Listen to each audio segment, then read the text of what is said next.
Now, I think it's pretty safe to say that the future of the Star Wars universe seems to be quite expansive, not just with their books, novels, comics, and video games, but also, let's not forget about their new Star Wars TV shows in the mix, as well as the new Star Wars movies by, of course, George, John, and Dave Filoni, and exactly what's happening with the new Star Wars universe at large. We already know that John and Dave Filoni are beginning to work heavily on the Ahsoka Tano series. A lot of sets are being built for that show as we speak, as well as the end of filming for the Mandalorian Season 3 in just a couple of weeks from now.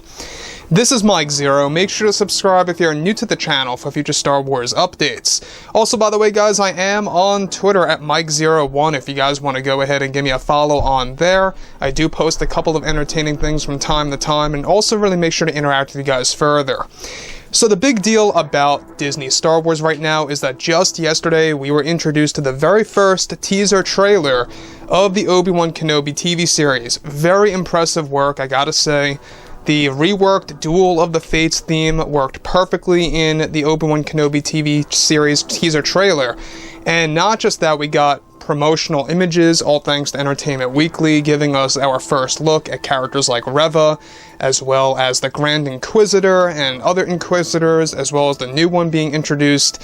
So there's a lot of things happening for the Kenobi TV series. The marketing so far seems to be quite solid. Everything is moving along very much well. And I think that this could very well be the first Star Wars TV show that is going to have a higher rating than the Mandalorian series, like big-time records. We already know that the Book of Boba Fett had bigger ratings, yes, but to have something substantially higher, I think that it's going to be the Kenobi TV series for sure.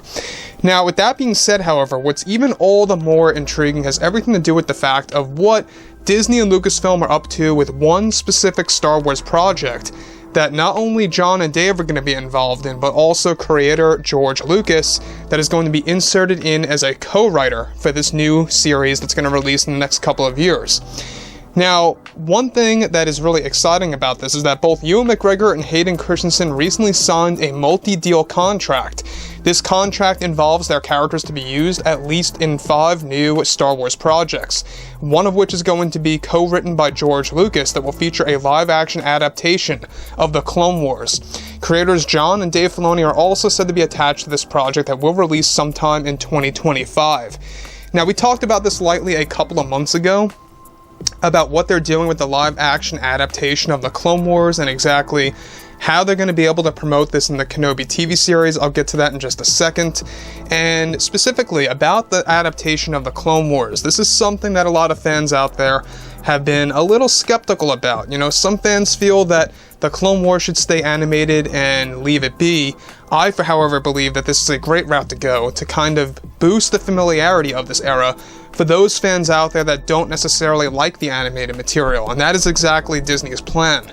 They want to make sure that they can boost the familiarity of the Clone Wars era of course, the Star Wars universe. Moving on. Now, the new project is described to also bring in many of the characters from the Clone Wars animated TV series into live-action form and will include new adventures that take place in between certain events and episodes and/or seasons of the Clone Wars TV series, giving fans a fresh new take on this brand new era.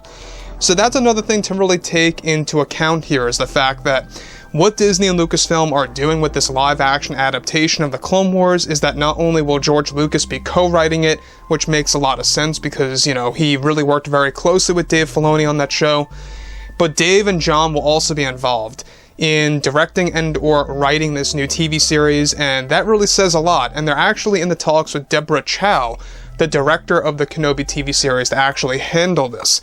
And there's a specific reason as to why. We're going to get into that in just a second, and it's going to actually make a whole lot more sense as to why they are currently in conversations with Deborah Chow to handle this new series. Now, given that it's not going to release until 2025, we got quite a number of years ahead of us until this thing drops on Disney+. That's the big picture here, is that Disney and Lucasfilm want to make sure that they can absolutely make Star Wars as best as they can and as big as Marvel, the MCU, in order to truly make it successful. Now, further, Disney CEO Bob Chapek is the one who recently greenlit this project to make it possible and is going to officially announce this at next year's Star Wars Celebration. Disney is said to have a way to tease the series in the Kenobi TV show for Star Wars fans using Clone Wars flashback scenes. Now, with Ewan and Hayden's multi-show deal, they will also appear in other Star Wars shows. So that's another thing to really think about right now, is the fact that they are going to be using Clone Wars flashback scenes in the Kenobi TV series. That is going to be something truly exciting, to say the least, because this is something that a lot of fans have been looking forward to for a very long time, and it's something that the Book of Boba Fett tapped into a little bit with the concept of flashbacks. You know, we got a little glimpse of Order 66. They're doing exactly just that type of situation in the Kenobi TV series. In fact, the Kenobi show is going to have a lot of flashbacks in that actual TV series, ranging from the Clone Wars to Ewan McGregor as Obi-Wan Kenobi, you know, at different points in time after Revenge of the Sith. We're going to be learning a lot about the in-between events as well. So, moving on from all of this, now Lucasfilm is also going to be using revolutionary technology to make the series very cinematic and movie-like, and will feature not just, of course, Obi-Wan and Anakin, but other characters as the main roles in the series for the entire fandom, and that they will be using a lot of Force-related material. Now, if you guys watched the Clone Wars, you may very well know about the father, the son, and the daughter. It is absolutely possible that we could be getting a live adaptation of that, given that they will be exploring other options, other characters in live-action form for this brand new series. Overall, you can see what they're trying to do. What they're trying to do with this Ewan and Hayden multi-show deal is that we're not going to see the end of Kenobi, and I'm talking about the character, not the show specifically, but in the Kenobi series, it's not the end of seeing that character. We are going to see him in a span of different TV shows. In fact, there's been a lot of talk that they want to insert Obi-Wan Kenobi, portrayed by Ewan McGregor, once again in Star Wars Andor Season 2. No word about Season 1, but they are planning for his appearance in Season 2 of Andor. And if you guys watched Rogue One: A Star Wars Story, it does make a lot of sense, because Bail Organa was questioned about his Jedi friend. And that is, of course, in reference to Obi-Wan Kenobi. So they're obviously trying to create all these different connections with Rogue One and all these different connections with the Obi-Wan Kenobi TV series. It's going to work out perfectly in my book. And the higher budget TV shows, I think, are what's going to be more attractive. Now, when you look at the Kenobi trailer, the reason why it looks so much like a movie instead of like a lower budget TV show like the Book of Boba is because, yes, they poured more money into this TV show. That's why it has a very cinematic feel. So, about this multi-show deal, I think that a lot of fans can expect a lot of things to come out of this, because not only are we getting Hayden Christensen in the Kenobi series as both Anakin and Vader, but we are also going to be getting him in the Ahsoka Tano series. We are also going to be getting him in other Star Wars series, not just animated, but also live action in the mix as well. So they're trying to create that balance of both Ewan and Hayden coming back, not just in live action, but also in animated material to lend their voiceover work. And that's also going to be, you know, a big step in the right direction. And I think that Disney is beginning to get their head on straight. You know, I know that they had a lot of speed bumps along the way, but everything right now is looking more and more bright. We can see a light at the end of the tunnel when it comes to the overall Star Wars universe.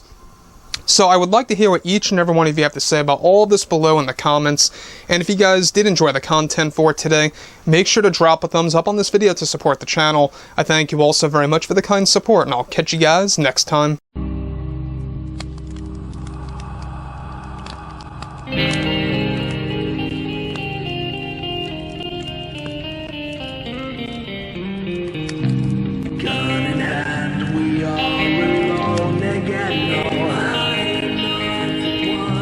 Night to moon, we hear them moans again. No.